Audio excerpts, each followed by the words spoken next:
Hey guys, I'm gonna show you how to change your TikTok username.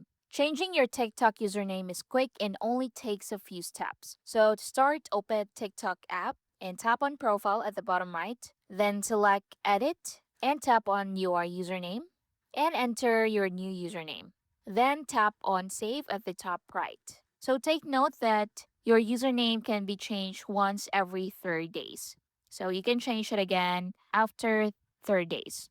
So changing your username also changes your TikTok profile link or your URL. And usernames can contain letters, numbers, underscores, and periods, but periods cannot appear at the end of the username. So it's important to remember to choose a username that's easy to catch up or to remember and matches your personal brand and is consistent with your other social media accounts. And that's basically it.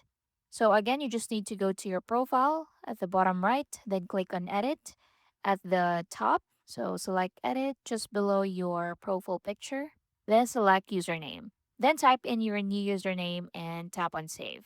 You can also change your name in here. So click on your name and change it and click on save. You can also update your bio, your pronoun, your links, category, etc. So that's how you can change your TikTok username. Thank you for watching. See you in the next one.